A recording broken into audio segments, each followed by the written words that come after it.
Roy was just in here a few minutes ago, said they still staying on you about defensively, about staying in front of the ball. And what are some of the other things that he's continued to kind of stress with you going through the course of the year? Staying in front of the ball is definitely the biggest thing he pressures towards me. The next biggest thing is probably just take care of the ball, don't turn the ball over. So those are the two things he's been preaching to me for 3 years. On the flip side, what has he told you that you've done better of late? It's actually the same two things I just said. He feel like I've been taking care of the ball lately. I think I was 3-0 last game, and I feel like I've been guarding the ball great. So things he's been preaching the most, I feel like I've been constantly improving on. Seventh, this is your third time through. Yet again, this team's playing its best ball when it needs to be. What's your take on how Roy is able to get his teams to play better this time of year? I mean, he's a great coach. He always, every day he always tells us not to get too happy. Like I said, we've been playing great lately. But I feel like our biggest reason for playing this good this later in the stretches, our loss to Louisville. Since then, we've been locked in differently. We still suffered a loss to Virginia, but that loss is the reason for us being so good as we is right now. What changed after that game? I mean, clearly it has changed, but what? What specifically do you think? I feel like guys took more pride on the defensive end. I mean, they came in and got everything they wanted. They embarrassed us in our home crowd. I think it was the biggest loss here. So we just took more pride, and we take it more personal now. Has there been talk in the locker room among players about you all shooting for that #1 seed in NCAA tournament, trying to get up there? I mean, what's understood don't really need to be talked about. So we always want to finish #1, honestly. That's our goal. We just kind of focus on take it game by game. We're in great position right now with Duke just losing and we winning, so we just kind of finish out. We control our own destiny, as Coach would say. So to ask Coach this, just as we flip the calendar towards March, you got just a couple games left in the regular season. Where do you see the team as far as where you are right now, and how far away from where you think this team can be as we head towards tournament time, the ACC tournament? We still got a lot of improvement left. A lot of guys still miss assignments on defense, including me. I feel like we've been shooting the ball pretty well, but sometimes we go out there and we miss shots. And I think the biggest part for us is to be on the defensive end and rebound the ball. I feel like if guys come out there and, like I said, take it personal and not letting their man score, not letting their man get comfortable on the offensive end, then I feel like we can go a long way. What have you learned most about yourself this year? Just got to stick with it. That's probably the biggest takeaway for me this year.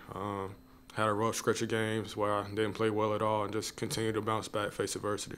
You said stay what? Face adversity. Oh, no, I mean the first thing you said you have to stay with it. Yeah, just stay with it. Yeah, my fault.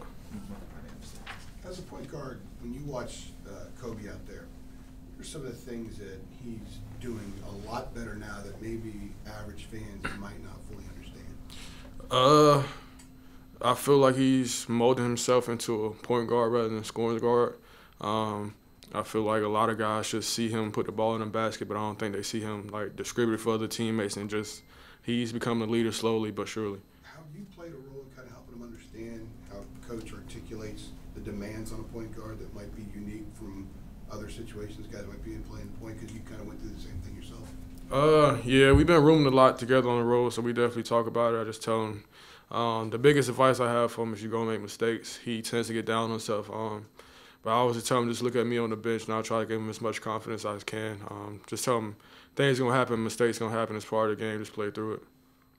Your assist to Garrison before halftime at Duke, where did you get the idea to run into the locker room? Is that something you thought of yourself? Or you Nah, it was just all instinct, honestly. When it happened, I was scared to death because I didn't hear the horn go off, so I thought for sure they got a basket on the other end. But nah, that was just me just having fun. It was all instinct. Did you see Theo Pinson's? Yeah, I definitely seen it. He called me the day right after the game, so we definitely talked about that. Did he sound the same as he sounded in the video? Yeah, I mean, that's Theo. Like, if you know Theo, he's always trying to put a smile on everybody's face. So how often does that happen with former players kind of reaching out to y'all after games? Does that happen like almost every game, or is that something that just kind of comes and goes here and there? I mean, definitely. Like, a lot of former guys, they all follow us on Instagram, so it's one big family, really. Everybody stays in contact with everybody. And you kind of prove that, too, because Kobe's taken a lot of your minutes. Yet you've been very positive on the court this year, even though you struggle at times. Is that hard to do that? I mean, it was tough at first, but like I said, we winning. Just got to ride the wave, just control the things I can control when I step on the court, try to make sure something good happens. So with this being your third season here, do you notice a different vibe around the program or a different intensity around the program when, like today's March 1st, when March hits compared to, earlier in the season? Or is it just kind of, you guys always have kind of the same level of intensity and vibe and mindset every day, kind of, whether it's January or March? I mean, I would like to say we all take the same approach, but like you said, it's March now. We understand that so much more is up for grabs. So I mean, we definitely got to lock in a little bit more.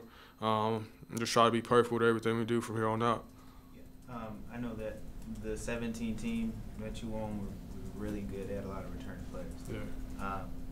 What did that team have, other than the fact that they were experienced, that this team either has learned how to get or still needs to get?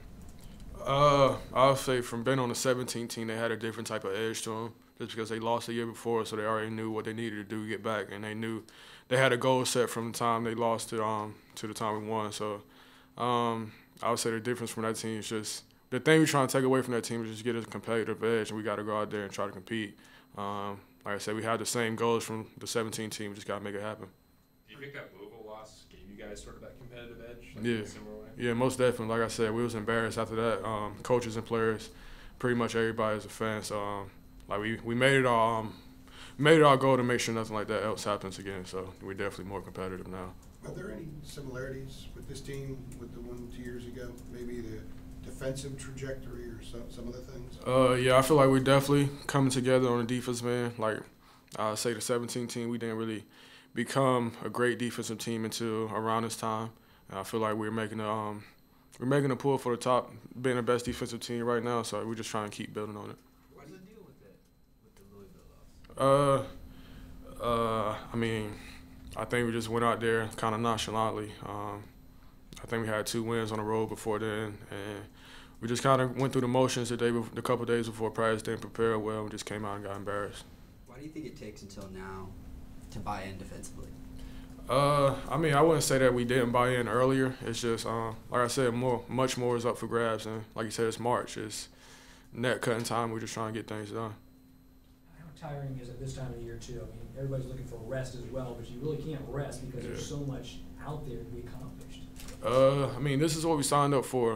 We got great trainers trying to take care of our body as much as possible.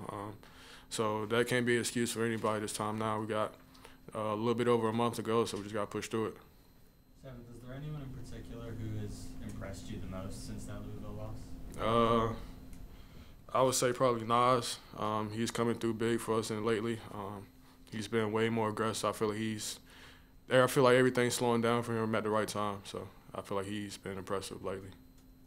Anybody else? What do you remember about the loss at Clemson last year? I think y'all dropped to 5-5 in ACC play, a bunch of threes. I didn't play that game. I was hurt. I remember Theo getting hurt probably the first couple of possessions. I mean, Clemson's they tough to beat, especially at home. They beat us last year, but I remember Cam and Joe, I think, having great games, probably career games. I'm not sure, but like I said, we know that we can be beat over there, so we got to prepare today, go out there and get it done. Last question is how would you kind of describe the relationship between you and B-Rob, and just kind of how important has that been for both of you just during your time here? I mean, me and B-Rob kind of like the same person when it comes to our relationship. We both been through the same struggles of not being who we wanted to be as a player here. But we both stayed with it, stuck with it, put in work, and I feel like everything's coming around at the perfect time for us. Anybody else? If you and Nas competed in a dunk contest, who do you think would win? I feel like I'll give it to Nas. I feel like me being shorter, though, I feel like it's more impressive when I dunk, but Nas. Nas definitely got some stuff up his sleeve, though.